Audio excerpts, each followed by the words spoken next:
Patayng lawas sa duha ka buwan nga masuso nga gihaya na gikuha sa langyawng inahan ug gipakremate. Butang nga gisupak sa bana ug sa mga paryente niini. Ang detalye sa report ni Nico Sereno. Gireklamo karon og pagpangawat ang usa ka inahan human nga matud pa pugos nga gikuha ang patayng lawas sa masusong lalaki.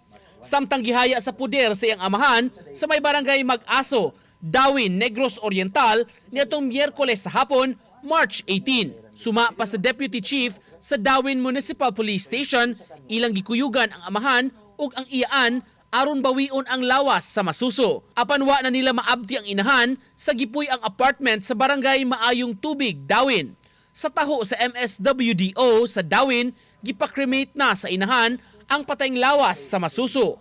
Kay naluoy siya kay katong bata namatay pa last March 1, then tapos it's 18 days na. Ang iyaan sa bata nga si Jerel Alasas naghilak nga bibutyag sa GMA Balitang Bistak nga walay pagtugot sa amahan sa bata ang pagpakremate sa patayng lawas niini. Padayon pang gikuhaan sa iyang habig ang inahan sa masuso. Apan matod sa iyang abogado nga si Attorney Romel Erames, ang inahan ang dunay katungod nga mokustudiya sa bata. Kasado ang duha apan nagbuwag na dihang namatay ang bata niadtong March 1 sa usa ka resort sa lungsod sa Zamboanga. Kaplano unta kog pigilo na ako anong tong kamot niya nya. Kaya naluoy mo ko sa akong pag-umangkon ba kay tahi magbaya ko.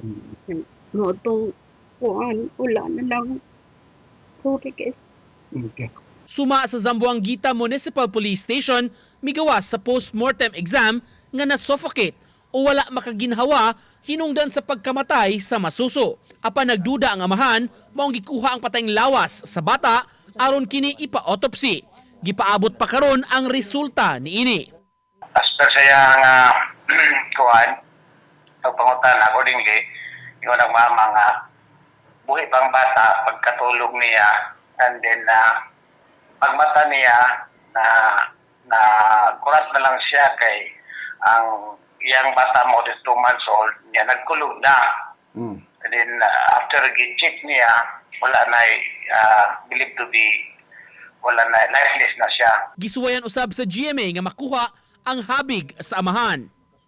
Nico Sereno, Balitang Bisdak.